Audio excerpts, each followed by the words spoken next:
बिस्मिल्लाहिर्रहमानिर्रहीम। इय्याका नअबुदु व इय्याका नस्तईन। रब्बि इश्रह ली सदरी व यस्सिर ली अमरी वहलुल उक़दतम मिन लिसानी यफ़क़हू क़ौली। सदक़ल्लाहुल अज़ीम। अस्सलाम वालेकुम। MTL टीवी के साथ मैं हूं MTL। आज हम जिन मौज़ूआत पर गुफ्तगू करेंगे उसमें हम बात करेंगे कैंपेन्स जो चल रही हैं मुसलसल। इसमें मियां नवाज शरीफ पाकिस्तान मुस्लिम लीग नून की कैंपेन मुसलसल चल रही है, पाकिस्तान पीपल्स पार्टी की चल रही है, और कल मौलाना फजलुर रहमान साहब भी खिताब फरमा रहे थे। उसके बाद कराची में MQM और पाकिस्तान पीपल्स पार्टी के कारकुनों के दरमियान रात को एक तसादुम हुआ। गुज़िश्ता रोज जो इतवार का रोज था, जिसके लिए कल हमने उसमें थोड़ी सी बात भी की थी, इंतखाबी रैलियां निकाली गई इमरान खान के कहने पर PTI के उम्मीदवारों और कारकुनों की तरफ से। फिर उसके बाद हम आज थोड़ी सी गुफ्तगू करेंगे MQM लंदन के उम्मीदवारों, जो उनके हिमायत याफ्ता उम्मीदवार हैं, उनके मुतालिक भी हम गुफ्तगू करेंगे। और सबसे अहम, ईरानी वजीर खारजा का दौरा पाकिस्तान। गुज़िश्ता रोज ईरानी वजीर खारजा पाकिस्तान के दौरे पर आए, एक रोजा दौरा था उनका, आज वापस चले गए हैं। और आज उन्होंने पाकिस्तानी वजीर खारजा के साथ एक मुश्तरका प्रेस कॉन्फ्रेंस भी की, जिसमें ताल्लुकात को बेहतर बनाने के लिए की कोशिशों पर इत्तेफाक किया गया। साथ ही साथ उन्होंने, जो ईरानी वजीर खारजा हैं, उन्होंने अपनी गुफ्तगू में ये कहा कि पाकिस्तान और ईरान के दरमियान ताल्लुकात एक तीसरा मुल्क खराब कर रहा है। अब वो तीसरा मुल्क कौन हो सकता है, उसका इशारा किस तरफ है, ये जाहिर है हमारे जो शनासा लोग हैं वो सब जानते हैं। भारत भी हो सकता है, अमेरिका भी हो सकता है, और ये इल्ज़ाम अफगानिस्तान पर भी लगाया जा सकता है, क्योंकि हम बुनियादी तौर पर एक ऐसे खित्ते में मौजूद हैं जहां प्रॉक्सी वार्स का बिल्कुल गढ़ है हर तरफ से, जिसमें एक तरफ से ईरान भी मौजूद है, उसके अपने नजरियात हैं, फिर भारत है, चाइना है, अमेरिका है। तो हमें उन तमाम चीजों में अपने आप को बचाना भी है और सरवाइव भी करना है और अपना फायदा भी उठाना है। लेकिन बदकिस्मती हमारी ये है कि हमारे हुक्मरान और फैसला साज इदारे, फैसला साज लोग, यकीनन वो इस बात से आगाह जरूर हैं, लेकिन इनफरादी जो लोगों के मफादात होते हैं, उन्होंने उनको इज्तिमाई मफादात पर हमेशा तरजीह दी है। मिसाल मैं दूं कि CPEC जो है वो 2001 में शुरू हुआ था और इसको तकरीबन 25 बरस होने को आए, चौथाई सदी होने को आई। लेकिन आज भी अगर हम देखें तो 2001 का जो मौका था, सिवाय इसके कि कुछ सड़कें बन गई हैं, बाकी किसी चीज पे हम काम नहीं कर सके, और जितनी तेजी से उसे बनना चाहिए था उस पर हम अमल नहीं कर सके। बवजूह क्या वजूहात क्या हैं, कौन लोग इसके पीछे हैं, कौन लोग ऐसे हैं जो इन मंसूबों को मुकम्मल नहीं होने देना चाहते। यकीनन कल के प्रोग्राम में मैंने मेजर एहसन की का एक जुमला भी बताया था कि जब वो पसनी गवादर सेक्शन पर मोटरवे का सेक्शन बना रहे थे, कोस्टल हाईवे का सेक्शन, तो उन्होंने कहा था कि मुझे मेरे कमांडर ने हुक्म दिया है कि इतनी तेजी से रोड बनाओ कि अगर कोई तुम्हें रोकना भी चाहे तो रोक ना सके। तो यही एक उसूल है, जब आप तरक्की करने के लिए सोचते हैं तो फिर आपको ये उसूल बनाना होता है कि आप तरक्की को इतनी तेजी से तरक्की में तब्दील करें कि वो तरक्की कोई रोकने से भी रोक ना सके। हमारी बदनसीबी यह है कि हमने CPEC में जहां सबसे ज्यादा अहमियत जिस जगह को देनी चाहिए थी, जिस इलाके को देनी चाहिए थी, जिस खित्ते को देनी चाहिए थी, उसे हमने नहीं दी। हमारे यहाँ CPEC से मुतालिक रोड पंजाब में भी मौजूद हैं और सनतें भी वहां लग गई, लेकिन जिस जगह उसकी सबसे ज्यादा जरूरत थी, जो उसका स्टार्टिंग पॉइंट था, गवादर था, गवादर से जो एक रेलवे लाइन हमारी बननी थी, वो तक मुकम्मल ना हो सकी। मुकम्मल क्या ना हो सकी, अभी तक तो जमीन की खरीदारी का काम ही हुआ है। यानी तरजीहात जो थी वो हमारे अपने इलाकों पर, और ये 5-5 साल के मंसूबे उन्होंने बनाए। लोगों ने, जो हुक्मरान थे, उन्होंने ये 5 साल का मंसूबा बनाया कि हम अगला इलेक्शन कैसे जीतें। अगर हमारी मोटरवे बन रही होगी, पंजाब में चल रही होगी, तो हमें पंजाब से वोट मिलेगा। अगर हमारी सियालकोट लाहौर मोटरवे बन रही होगी तो हमें लाहौर और सियालकोट से वोट मिलेगा। यानी इस तरह के जो मंसूबे थे, उसकी वजह से क्या हुआ कि जो हमारे मुल्क दुश्मन अनासिर थे, उन्हें ना सिर्फ वहां प्रोपेगेंडा करने का मौका मिल गया, बल्कि उस पर उन्होंने अपना हाथ भी साफ कर लिया और उन्होंने उससे फायदा भी उठाया। यकीनन उस फायदे में यह हुआ कि हमारा जो मंसूबा था وہ ختم اگر نہیں ہوا تو تقریباً نزا کے عالم میں ضرور ہے. ہم اس میں اب اس کا قرض بھی ادا نہیں کر پا رہے کہ جو ہم نے قرض لیا تھا سی پیک پہ تو وہ قرض بھی ہم واپس نہیں کر پا رہے اور حکومت چین سے ہم بار بار درخواست کرتے ہیں کہ آپ ہمیں پھر بڑھا دیں اس کی مدت پھر بڑھا دیں. تو یہ یقیناً کبھی بھی ایسی اچھی بات نہیں ہوتی جب آپ پلان کر رہے ہوتے ہیں یا بزنس پلان کر رہے ہوتے ہیں تو اس میں آپ کو یہ سوچنا ہوتا ہے کہ جو آپ پیسہ خرچ کر رہے ہیں یا کہیں سے خرچ کروا رہے ہیں تو وہ ہم تو اس میں اس کو کس طرح ہم واپس کریں گے. تو آج یہ وہ ایک بات تھی جس پہ ہم نے گفتگو کرنی تھی تیسرے ملک سے. پھر آج جو نواز شریف صاحب نے کل بھی سیالکوٹ میں بھی خطاب فرمایا, آج انہوں نے لاہور میں خطاب فرمایا, اپنے حلقے میں موجود تھے. تو کل انہوں نے ایک بات اور کی, ویسے تو وہ موٹر وے پہ ہی رہتے ہیں, سڑکوں پہ رہتے ہیں. کل انہوں نے فرمایا کہ پرسوں انہوں نے ایک مانسیرا میں ہوائی اڈہ بنانے کی بات کی تھی, پھر انہوں نے بورے والا میں بات کی کہ میں بورے والا میں ہو سکتا ہے کہ میں ہوائی اڈہ تعمیر کر دوں. کل انہوں نے فرمایا کہ میں سیالکوٹ میں ریلوے لائن بنا دوں. تو شاید ریلوے لائن سیالکوٹ میں نہیں ہے تو پتہ نہیں پھر اگر وہ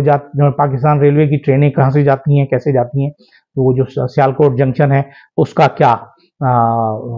وہ ہے اسٹیٹس ہے. اچھا, اس کے علاوہ جب ہم آتے ہیں بات کرتے ہیں انتخابی مہم وہ چل رہی ہے. کل انتخابی ریلیاں نکلی پاکستان تحریک انصاف کی اور اس پر ملک بھر میں کہیں کم کہیں زیادہ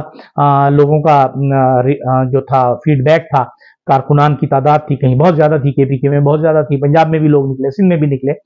اور یہ جب انتخابات ہو رہے ہوتے ہیں تو یہ سیاسی کارکنوں کا حق ہوتا ہے کہ وہ اپنی پارٹی اور اپنے نظریات کا پرچار کریں اور اس کے مطابق اپنی کیمپین چلائیں. لیکن کراچی میں جو کچھ ہوا, کچھ مختلف علاقوں میں سندھ میں ہوا, پھر کے پی کے میں ہوا, لاہور میں ہوا, کہ لوگوں کو گرفتار کیا گیا اور وجہ صرف یہ بتائی گئی کہ آپ کو اجازت نہیں ہے, آپ نے اجازت نہیں لی. باقی پارٹیوں کے لیے انہوں نے جیب میں رکھی ہوئی ہیں اجازتیں, اور لیکن پاکستان تحریک انصاف کے لیے نہیں ہے, جو بہت غلط بات ہے. کہ تمام لوگوں کو مساوی موقع ملنا چاہیے کہ اگر وہ انتخابی عمل میں حصہ لینا چاہ رہے ہیں. ویسے تو مساوی کا لفظ یا جو بھی ہم بات کریں وہ سوائے پاکستان تحریک انصاف کے سب لوگوں کو میسر ہے, لیکن اگر نہیں ہے تو پاکستان تحریک انصاف کو نہیں ہے. اور اس وجہ سے کل ان پر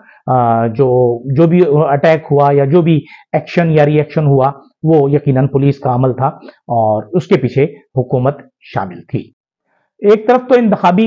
ریلیاں چل رہی ہیں اور دوسری طرف انتخابات کی وجہ سے کچھ کشیدگی بھی پیدا ہو رہی ہے. کچھ جگہوں پر کشیدگی کے آثار بھی نظر آ رہے ہیں, جیسے گزشتہ شب کراچی میں ہوا, ناظم آباد میں, کہ پاکستان پیپلز پارٹی اور متحدہ قومی موومنٹ کے کارکنان آمنے سامنے آئے, ان میں تلخ کلامی ہوئی, پتھراؤ ہوا, فائرنگ ہوئی, جس میں پاکستان پیپلز پارٹی کا ایک کارکن زخمی ہوا جبکہ ایک کارکن جاں بحق ہوا, جس کے متعلق متحدہ قومی موومنٹ کا کہنا ہے کہ وہ ہمارا کارکن تھا. اور یہ بنیادی طور پر یہ بتایا جا رہا ہے کہ یہ جھگڑا صرف پرچم لگانے یا پرچم اتارنے پر ہوا. پرچم لگانا پرچم اتارنا یہ کسی بھی طریقے سے کہ کسی کا پرچم لگا ہوا ہے اور وہاں آپ اس کا پرچم اتار کے اپنا پرچم لگائیں, یہ معیوب بات ہے. اور ہر پارٹی کو یہ سوچنا بھی چاہیے کہ کم از کم اتنی جگہ تو ضرور چھوڑ دیں کہ دوسری پارٹی بھی اپنا پرچم لگا سکے. لیکن بہرحال یہ برداشت تو اب ان کو مزید 10-12 دن کرنی پڑے گی کہ اگر آپ چاہتے ہیں کہ اس ملک میں انتخابات ہوں, مناسب ہوں, غیر جانبدارانہ ہوں, شفاف ہوں اور منصفانہ ہوں, جو بالکل نہیں ہوں گے, یقیناً نہیں ہوں گے. میں اپنے ویلاگز میں یہ کہتا رہتا ہوں کہ یہ انتخابات غیر منصفانہ, غیر شفاف اور جانبدارانہ ہیں, کیونکہ اس میں پلینگ فیلڈ نہیں مل رہی پاکستان تحریک انصاف کو, اور جس طرح کا جو سلوک روا رکھا جا رہا ہے جس پہ ہم پہلے گفتگو کر چکے ہیں.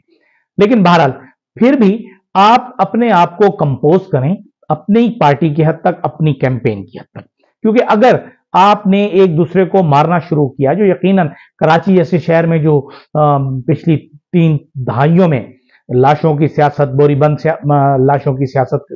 سے نکل کر مشکل سے اس مقام تک آیا ہے اور امن کراچی بنا ہے, تو اس کا امن خراب نہ کیا جائے. یہ دونوں پارٹیوں کا, متحدہ قومی موومنٹ کا اور پاکستان پیپلز پارٹی کا दोनों का फर्ज बनता है, क्योंकि मुत्तहिदा कौमी मूवमेंट एक अरसे से कराची और उर्दू बोलने वालों की नुमाइंदगी कर रही है, और वो उसका दावा भी करती है कि हम इसके दावेदार हैं कि हम इनके कराची के हकी की नुमाइंदे हम हैं, जबकि पीपल्स पार्टी पिछले 15 बरस से सिंध में हुकूमत भी कर रही है। तो उन दोनों को इंतहाई जिम्मेदारी का मुजाहरा करना चाहिए। दूसरी तरफ आज एक गुफ्तगू सुनी MQM के बानी अल्ताफ हुसैन की, और उन्होंने अपने जो उनके हिमायत याफ्ता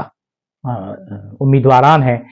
उनके बारे में उन्होंने कहा कि 1-2 रोज में उनके नामों का ऐलान भी कर दिया जाएगा जो आजाद हैसियत से इलेक्शन में हिस्सा ले रहे हैं। उनका भी हक है बुनियादी तौर पर, जो भी पाकिस्तान के नजरिए के तहत पाकिस्तान के आइन के में रहते हुए पाकिस्तान का इलेक्शन लड़ना चाहता है, उसे इस बात का हक हासिल है और होना चाहिए कि वो इलेक्शन में हिस्सा ले, और अगर वो जीत जाता है तो अपनी पार्टी और अपने नजरियात और अपने मंशूर की पासदारी के लिए, काम के लिए आगे बढ़े। तो आज उन्होंने ये कहा, और साथ उन्होंने शिकवा भी किया कि जी हमें काम करने नहीं दिया जा रहा, जैसे जिस तरह पाकिस्तान तहरीक इंसाफ, यकीनन अगर कराची और सिंध अर्बन के इतने बड़े हिस्से में एक हकीकी नुमाइंदे के तौर पर लोग नहीं भी मानते, लेकिन अगर नहीं मानने की बात है तो उन्हें इस मौका दे दिया जाता कि जी वो भी अपने खिलाड़ी मैदान में उतारें, अपने उम्मीदवार उतारें, और अगर वो हार जाते हैं तो मुत्तहिदा कौमी मूवमेंट जो MQM पाकिस्तान है वो यहाँ की हकीकी नुमाइंदा बन जाती और सब उनका वो कबूल कर लेते उनकी फतह को। लेकिन इस तरह का कोई फैसला नहीं किया गया, जिससे यकीनन एक तलखी और बदमज़गी की जानिब हम बढ़ते चले जा रहे हैं, और जो इंतखाबात जो मुल्क में इस्तेहकाम लाने का बायस बन सकते हैं वो हमारे मुल्क में नहीं बन सकते, नहीं लग रहा कि ये इस तरह बनेंगे। अब इसी तरह के जो हम कह रहे हैं कि गैर जानिबदार और जानिबदार इलेक्शन हो रहे हैं, तो अब जो इंतखाबी नताइज को का अनाउंसमेंट करने का एक सिस्टम एक नया डेवलप किया गया है इलेक्शन कमीशन की जानिब से, उस पर पाकिस्तान तहरीक इंसाफ ने अपने तहफ़्फ़ुज़ात का इजहार किया था, और अब उस पर पाकिस्तान पीपल्स पार्टी ने भी अपने तहफ़्फ़ुज़ात का इजहार कर दिया है, और आज अब बाकायदा तौर पर उन्होंने इस पर इलेक्शन कमीशन को एक खत भी भेज दिया है। तो ये चंद बातें ऐसी हैं कि जिन पर हमें ये सोचना है कि हम अरबों रुपए खर्च करके, कई 100 अरब हम खर्च कर रहे हैं, और उसके बाद अगर आखिर में हमारा नतीजा भाग के वही 3 पात कुछ ना निकले, तो शायद इससे तो बेहतर है कि जो पाकिस्तान तहरीक इंसाफ ने अपने इंट्रा पार्टी इलेक्शन कराए थे, इसी तरह के इंट्रा पार्टी इलेक्शन टाइप के कोई इलेक्शन करा के जिसे इख्तियार देना था वो दे दिया जाता, ताकि कम से कम इतने अरबों रुपए के जो नुकसानात हैं उनसे तो हम बच जाते, वो खर्चे से हम बच जाते, और वो जो हम कर्ज उतारने के लिए फिर भीख मांगना शुरू कर देते हैं हर साल, और जो अभी से हमने शुरू कर भी दिए, तो क्या हम उससे बच नहीं सकते थे? या आपको हुकूमत ऐसी बना देते कि चलें जी 2 साल तक हम आप ही को बिठाएंगे, आप अपना काम करें और आप जो है कोई तकलीफ में ना रहें, और चलें ठीक है, मियाँ साहब को आपने हुकूमत देनी है, मियाँ साहब को दे दें, ताकि वो अपनी तवानाई को पूरी तरह सर्व करके और साबित करें कि वो ईमानदार भी हैं, दियानतदार भी हैं, और इस मुल्क के मुखलिस भी हैं, और इस मुल्क को तरक्की भी दे सकते हैं। तो क्या इससे क्या होता? लेकिन जिस तरह का ये अमल हो रहा है, इसको पता नहीं कि पाकिस्तानी अवाम तो शायद माने ना माने, लेकिन दुनिया नहीं मानेगी, और जब दुनिया नहीं मानेगी तो फिर बहुत सी चीजें ऐसी आएंगी जो हमारे लिए काबिल कबूल शायद ना हो, और हमें अपने स्टेक्स जो हमारे 75 अरब डॉलर हमने वापस करने के लिए 3 सालों में, वो हम कहाँ से लाएंगे, कहाँ से पैदा करेंगे वो वसाइल, ये सोचना उन लोगों की जिम्मेदारी है जो इस वक्त साहिब मसनद हैं, साहिब इख्तियार हैं, साहिब इक़्तिदार हैं। लेकिन खुदा के लिए जातियात से बालातर होकर सोचें, इस मुल्क के बारे में सोचें। ये मुल्क हमारा है, ये मुल्क होगा तो हम होंगे, ये मुल्क नहीं तो कोई भी नहीं, और कुछ नहीं रहेगा। अगर हम वो अमल करेंगे जो हमारा दुश्मन चाहता है, तो फिर यकीनन हमारे वो तमाम लोग दुश्मन के हाथ में खेलने वाले खिलौने बन जाएंगे।